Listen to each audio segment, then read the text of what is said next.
Hi, in this presentation we are going to report on Good Energy Group Public. I'm Alex. I'm Park. I'm Kent. I'm Kenny.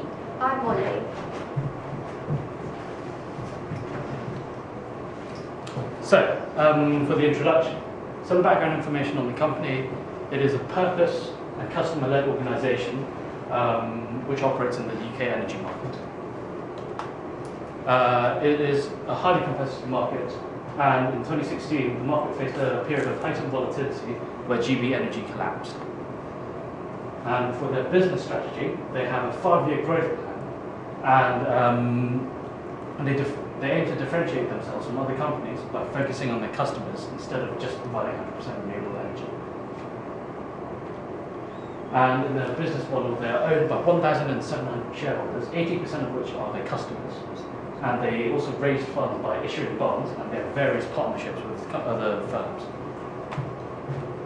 And now we'll be looking at the ratio analysis, which includes profitability, liquidity, gearing, and efficiency.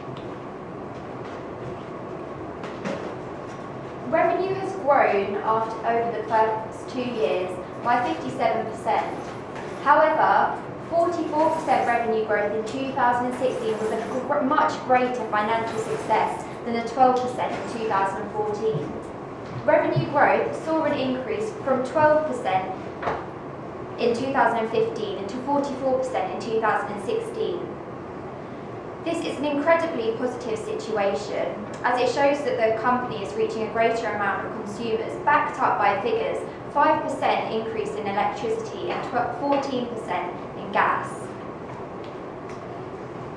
Gross profit margins have remained relatively stable over the last 3 years. However, GP percentage decreased slightly between 2015 and 2016.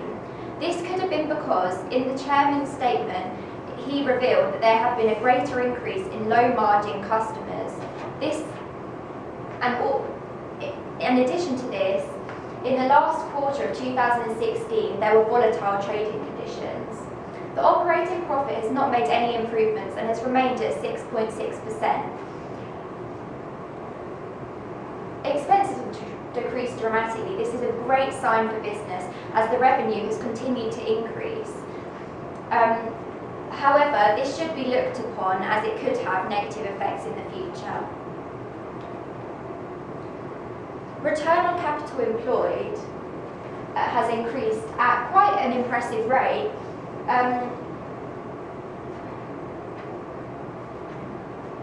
This was not due to the increase in OP, as it's remained at the same level. However, it is due to the asset turnover rate, as that has increased by 0.3 points.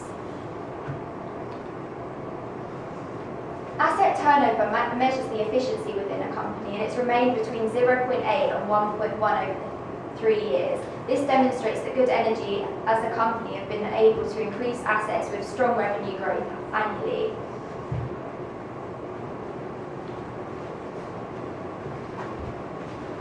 So, now we'll be looking at liquidity, which is the ability of a business to meet its short-term liabilities as they fall due. So, when we look at liquidity, we'll be looking at their working capital, which is their net current assets, and it is required for them to provide credit to their customers, store adequate inventories, and pay their suppliers.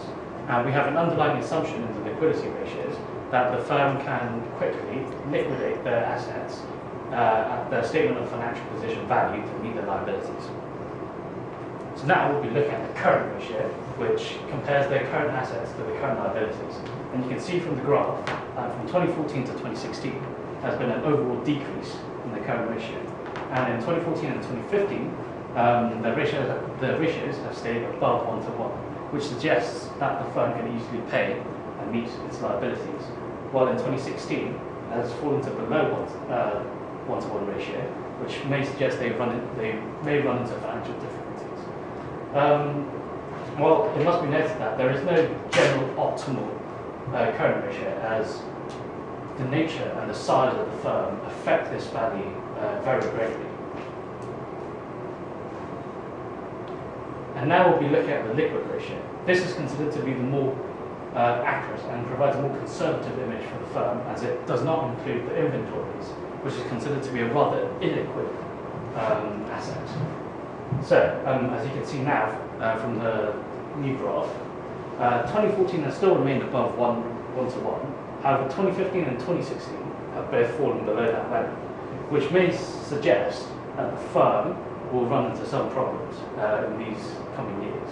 However, it should also be noted that quite a lot of firms operate under this 1:1 ratio, so this may not be as big of a concern to the firm itself.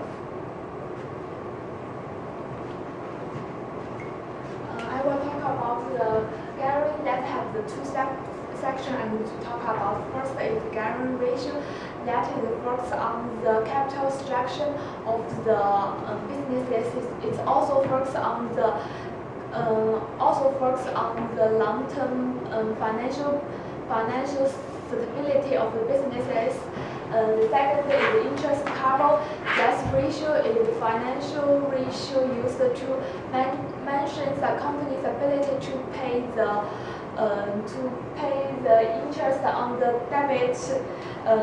It also mentions how many times over the company could pay this outstanding debt using this earning. Let's say the gearing ratio.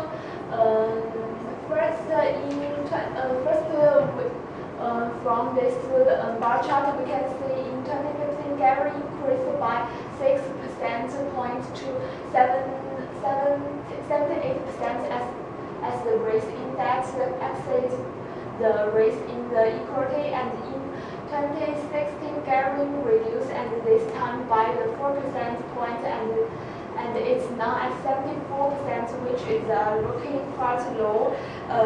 That means the company has not enough asset against which is lower than 2015, but the equity still increased, so the company needed to find some idea to help them to bring at the reasonable rate. Then I will talk about the interest cover. We can see clearly in 2015 both financial costs and opening profit rate and interest cover was one that was the lower level than 2014. This ratio is sure the ability of the company to pay this financial expense from this profit. And in 2016, the significant increase in operating profit improved the interest over at the 1.3. It is rather low. Finally, in 2015 and 2016, the company's interest coverage ratio is lower than 1.5. Its ability to meet the interest expenses may be questionable. Now we're going to be talking about efficiency, and in this, with efficiency, we're going to be looking at the inventory turnover days, receivable collection period, payables payment period, and finally working capital cycle, which is a consolidated calculation of the three first ratios.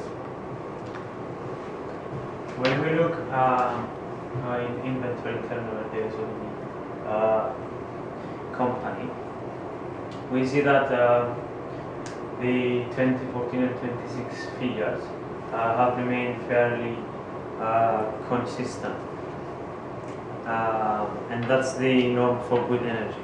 But in 2015, the figure was high, and that's because the rate of increase in inventory held at the end of the year was greater than the rate of increase in the cost of sales, which shows that good energy may have been lacking in sales. We also need to take into consideration that the figures shown are derived from an end-of-year inventory and not a quarterly average. So in order to assess its efficiency in terms of inventory, we used two other companies as a benchmark, namely Greenergy and SSE.